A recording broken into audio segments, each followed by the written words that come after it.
Hello बच्चों, स्वागत है आप सबका हमारे आज के इस नए लेक्चर में। और आज अगेन सवालों का सिलसिला स्टार्ट रहेगा। बहुत सारे सवाल आपका इंतजार कर रहे हैं। जो अभी तक हमारे पिछले 2 लेक्चर्स हुए हैं उसमें हमने तकरीबन 8 सवाल किए हैं एक स्टैंडर्ड बुक के, जिसका नाम आपको डिस्क्रिप्शन बॉक्स पे मिल जाएगा। और उस चैप्टर की लॉगरिथम की हम एक्सरसाइज 1 के 8 क्वेश्चन अभी तक कर चुके हैं। आज के लेक्चर में अगेन कुछ 4-5 सवाल आपका इंतजार कर रहे हैं और मुझे पूरी उम्मीद है कि आपको बहुत ज़्यादा कॉन्फिडेंस आ रहा होगा इस तरीके के सवालों को सॉल्व करके।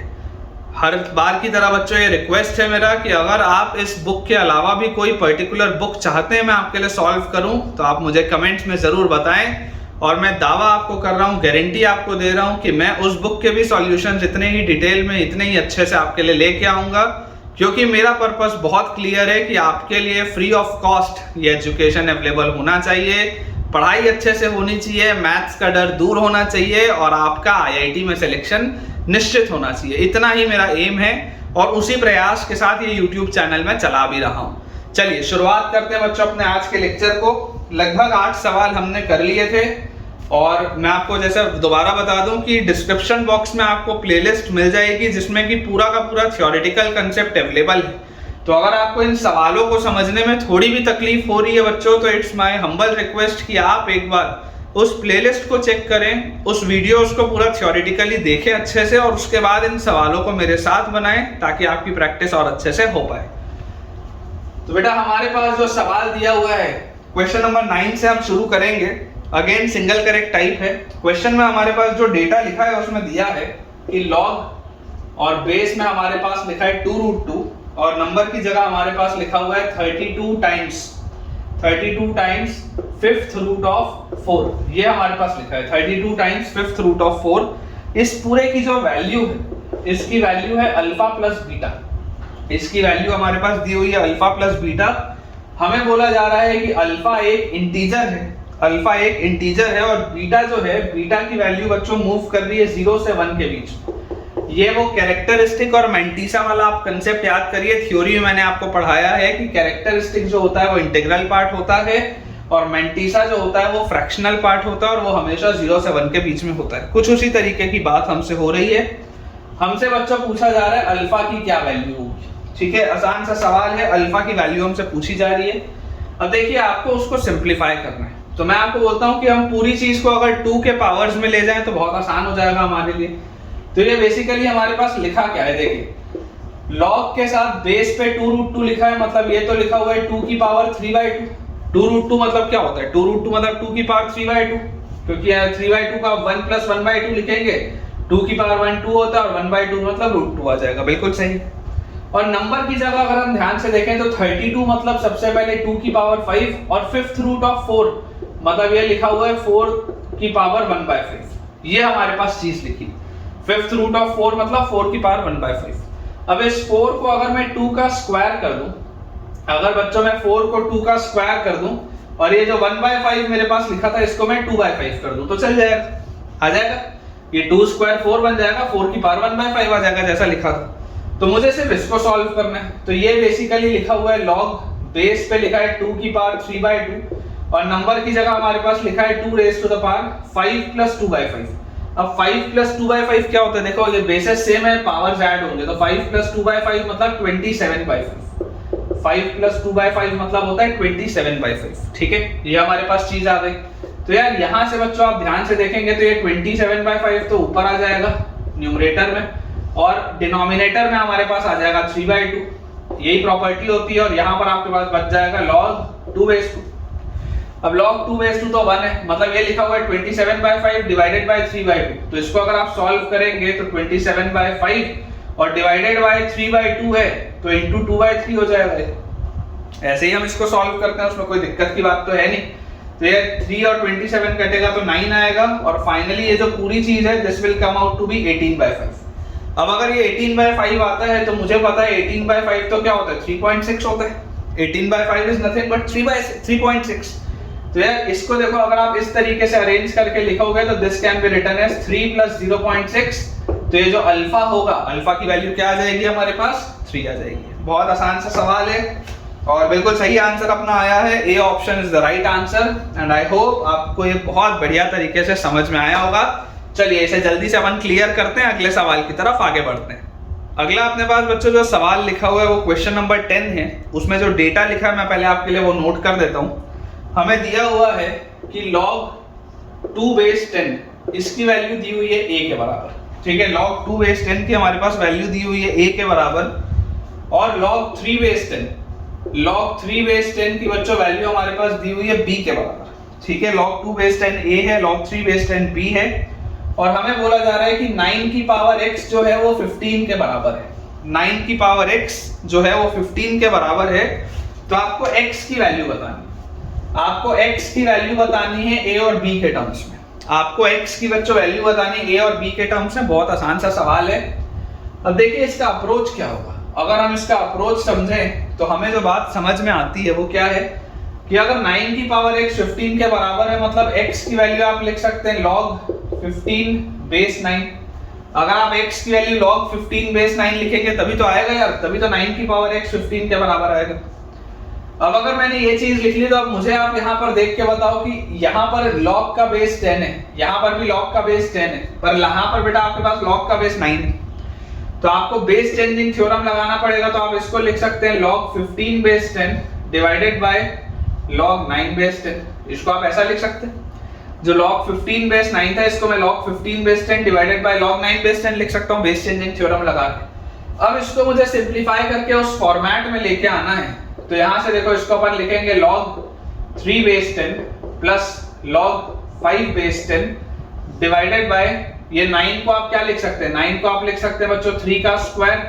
तो ये आपके पास आ जाएगा ट्वाइस ऑफ log 3 बेस 10। ये हमारे पास चीज आ जाती है।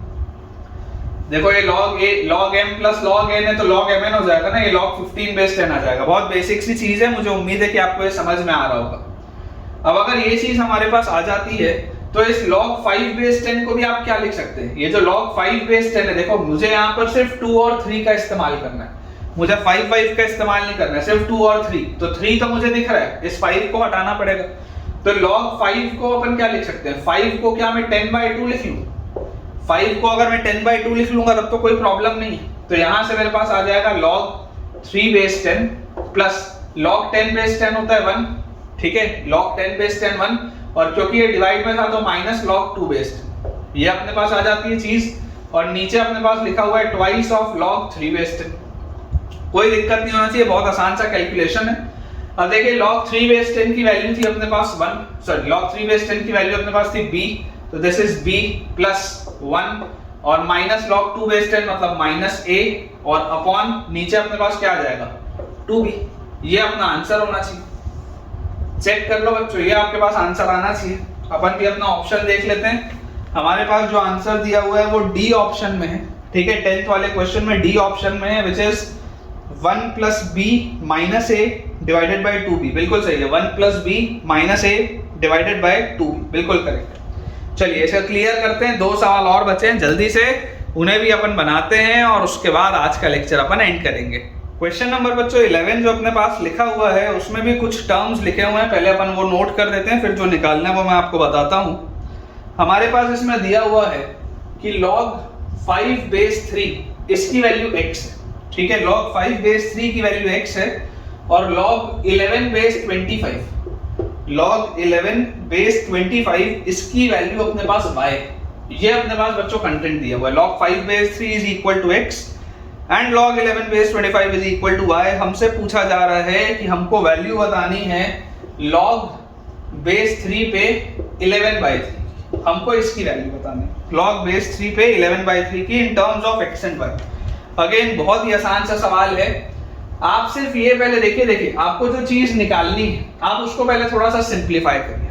अगर मैं इसको सिंप्लीफाई करूं तो मेरे पास ये लिखा हुआ है log 11 base 3 minus log 3 base 3, यही मेरे पास लिखा हुआ है log 11 base 3 minus log 3 base 3, ठीक है ना। 11/3 को आप ऐसे लिख सकते हैं। तो ये आपके पास लिखा हुआ है log 11 बेस 3 माइनस 1। कुल मिला के आपको इसको सॉल्व करना है। अब ये 1 को तो आप और सिंप्लीफाई करोगे नहीं, तो मतलब आपको ये वाले जो दोनों चीजें लिखी हैं इससे आपको log 11 बेस 3 को निकालना है। तो अगर मैं इसको बेटा सॉल्व करूं इसको, तो यहां से आप देखो इसको क्या लिख सकते हो, log 5 बेस 3 जो है log 5 बेस 3 की वैल्यू आपके पास x लिखी है, एकदम सिंप्लीफाइड फॉर्म में। लेकिन यहाँ पर मैं थोड़ा सा कुछ कर सकता हूँ, ये जो 25 है इसको मैं 5 का स्क्वायर लिख सकता हूँ, कोई दिक्कत की बात नहीं। और अगर मैं इसको 5 का स्क्वायर लिखूंगा तो ये 2 नीचे आएगा, मतलब मैं लिख सकता हूँ 1/2 log 11 base 5 is equal to y। मैं इसको ऐसा लिख सकता हूँ, ये जो यहाँ पर 2 है ये यहाँ घूम के नीचे आएगा, तो half times of log 11 base 5 will be equal to y। तो यहाँ से बच्चों मेरे पास log 11 बेस 5 की वैल्यू क्या आ जाएगी, 2y। यहाँ से अपने पास log 11 base 5 will be equal to 2y। अब जैसी ये चीज हमारे पास आती है, आप जरा मुझे सोच के बताइए कि मैं इसे अगर इक्वेशन 1 बोलूं और इसे अगर बच्चों मैं इक्वेशन 2 बोलूं, और मैं आपको ये बोल दूं कि यार हम ऐसा करते हैं 1 और 2 को आपस में ना मल्टीप्लाई कर देते हैं, तो इनको जैसे हम मल्टीप्लाई करेंगे हमारे पास क्या आ जाएगा, log 5 base 3 multiplied by log 11 base 5 will be equal to 2xy। ये हमारे पास चीज आ जाती है। अब आप याद करिए बच्चों चेन रूल, हमने चेन रूल पढ़ा है लोगैरिथम में, 3 से 5 पे गए, 5 से 11 पे गए, 3 से 5 पे गए, 5 से 11 पे गए। ये सारी चीजें मैंने आपको थ्योरी में पढ़ाई है। मैं दोबारा से सब बच्चों के लिए बात बोल रहा हूँ कि अगर आपको थोड़ा सा भी बच्चों तकलीफ हो रहा है सवालों को समझने में, तो आप एक बार प्लेलिस्ट को चेक करिए, मैंने डिस्क्रिप्शन बॉक्स पे उसका लिंक दिया हुआ है, आप एक बार थ्योरी अच्छे से पढ़ लीजिए, उसके बाद आप इस चैनल को अच्छे से देखिए, इस वीडियो को अच्छे से देखिए, आपको बढ़िया से समझ में आएगा। तो 3 से 5 में गए, 5 से 11 में गए, मतलब डायरेक्टली आप बोल सकते हो कि 3 से 11 में गए, ठीक है ना, चेन रूल है। तो यहां से आपके पास log 11 बेस 3 की वैल्यू क्या आ गई, 2xy। अगर मैं इसको उठा के यहां पर रख दूं तो मेरा फाइनल आंसर क्या आ जाएगा, फाइनल आंसर बच्चों मेरे पास आ जाएगा 2xy - 1। This is my final answer. कुछ सोचने की जरूरत ही नहीं, यही तो मुझको निकालना था। तो फाइनल आंसर मेरे पास आ जाएगा 2xy - 1, बिल्कुल सही है। क्वेश्चन नंबर 11 का आंसर बी ऑप्शन अपने पास दिया हुआ है, दिस इज द आंसर, ठीक है। चलिए एक आखिरी सवाल करते हैं, जल्दी से बोर्ड को क्लियर करते हैं। आखिरी बच्चों अपने पास सवाल है विच इज क्वेश्चन नंबर 12 वाला जो क्वेश्चन है वो अच्छा सवाल है, तो उसके लिए मैं आपके लिए यहाँ पे स्टार लगा देता हूँ, इसमें मिस्टेक होने के चांसेस बहुत हाई रहते हैं, ठीक है। देखिए सवाल अपने को बोला जा रहा है कि x और y जो है वो आपको इन इक्वेशन से निकालना है। इक्वेशन में आपके लिए लिख देता हूँ log 1 base 8 plus log x plus 2 base 3, ठीक है, is equal to log base 3 पे अपने पास लिखा हुआ है 3 - 2 है। और दूसरा इक्वेशन हमारे पास दिया है 2 raise to the power x plus y, 2 raise to the power x plus y minus 8 raise to the power 3 minus y is equal to 0। 2 raise to the power x plus y minus 8 raise to the power 3 minus y is equal to 0। हमसे पूछा जा रहा है कि y minus x की क्या value होगी, what is the value of y minus x, ठीक है, ये अपना क्वेश्चन। अब इस क्वेश्चन में एक अच्छी बात यह है कि इसका एक ऑप्शन बच्चों दिया हुआ है नन ऑफ दीज, जो कि आंसर भी है ना। इस अगर आप उसका ओरिजिनल क्वेश्चन देखेंगे तो इसका जो चौथा ऑप्शन है सिंगल करेक्ट टाइप में, that is none of these, और वही इसका आंसर भी है। देखिए आप समझने का प्रयास करिए। सबसे पहले तो हमको क्या बोला जा रहा है कि x और y हमको यहां से निकालना है। log 1 बेस 8 तो कुछ नहीं होता है, log 1 बेस 8 तो 0 होता है, वो तो बेकार ऐसे ही लिखा हुआ है log 1 बेस 8, उसका कोई काम नहीं है सवाल में, क्योंकि log कोई भी बेस पे आप लेंगे अगर नंबर की जगह 1 है तो उसका आंसर 0 आएगा। अब अगर मैं यहां से देखूं तो ये मेरे पास लिखा हुआ है log x plus 2 base 3 is equal to log 3 minus 2y base 3, ठीक है। तो यहां से जो एक कॉमन मिस्टेक बच्चे करते हैं, पहले मैं आपको वो बता देता हूं। डायरेक्टली अगर आप कंपेयर करेंगे बच्चों तो कोई भी बच्चा ये बात समझ सकता है कि x प्लस 2 की वैल्यू 3 माइनस 2y के बराबर आएगी, इसमें कोई डाउट नहीं। x प्लस 2 की वैल्यू 3 माइनस 2y के बराबर आएगी, इसमें कोई डाउट नहीं है। और यहां से अगर आप देखेंगे तो यहां से आप इसको लिख सकते हैं 2 raise to the power x plus y is equal to 8 raise to the power 3 minus y है। और इस 8 को भी अगर आप 2 का क्यूब लिखेंगे तो इस तरीके से आप इसको लिख सकते हैं। तो यहां से देखो आप पहले वाले इक्वेशन और दूसरे वाले इक्वेशन में आपके पास आ जाएगा x plus y is equal to 3 into 3 is 9 minus 3y, ये हमारे पास चीज आएगी, ठीक है। इसको अगर मैं सिंप्लीफाई करूं तो मेरे पास आ जाता है x plus 2y is equal to 1 पहला, ठीक है, x plus 2y is equal to 1। और यहां से मेरे पास आ जाएगा x plus 4y is equal to 9। ये मेरे पास आ जाते हैं दो इक्वेशंस। लेट अस से this is equation 1 and this is equation 2। जैसे आप सब्ट्रैक्ट करेंगे 2 में से अगर आप 1 को सब्ट्रैक्ट करते हैं तो x से x कट जाएगा, 4y में से 2y गया, तो 2y और 9 में से 1 गया तो 8। तो यहाँ से हमारे पास y की वैल्यू क्या आती है 4। और अगर हमारे पास y की वैल्यू बच्चों 4 आती है तो 4 into 2 8 और 1 minus 8 is -7। तो x की वैल्यू हमारे पास आ जाती है -7। x की वैल्यू -7 आ रही है, y की वैल्यू 4 आ रही है, तो y - x एक नॉर्मल बच्चा जो मिस्टेक करता है, मैं पहले आपको वो बता रहा हूँ मिस्टेक क्या है। मिस्टेक में बच्चा आंसर इसका दे जाता है कि साहब y - x करना है, मतलब 4 - x is -7, तो 4 + 7 बच्चे इसका आंसर 11 दे जाते हैं कई बार। 11 भी एक ऑप्शन में दिया हुआ हमारे पास, जो सी ऑप्शन है, इसी सवाल का सी ऑप्शन 11 है, but this is a mistake, this is a mistake. ये मिस्टेक क्यों है? ये मिस्टेक इसलिए है क्योंकि ये जो आपने x निकाला है ना, ये x आपने गलत निकाला है, दिस इज रॉन्ग। क्यों ये गलत है? आप बच्चों इस बात को समझिए, मैंने आपको पहले भी कई बार बोला है कि जब भी इस तरीके का हमारे पास सवाल आता है, हमें डिफाइनिंग समझनी पड़ेगी कि जो x और y की वैल्यूज निकल रही हैं उसमें आपका ओरिजिनल सवाल जस्टिफाई हो भी रहा है या नहीं, डिफाइन हो भी रहा है या नहीं। यहां से आपको देखो दिखाई देता है कि x + 2 जो है, क्योंकि ये x + 2 लॉग के आगे लिखा हुआ है तो x + 2 पॉजिटिव होना चाहिए, मतलब x की वैल्यू -2 से बड़ी होनी चाहिए। स्टार लगा लो यहाँ पे, इसी में मिस्टेक होता है। ये जो जैसे आपके पास x का वैल्यू -7 आया, this will be rejected. x का वैल्यू -7 में automatically this will be rejected, क्योंकि x आपका -2 से बड़ा होना चाहिए।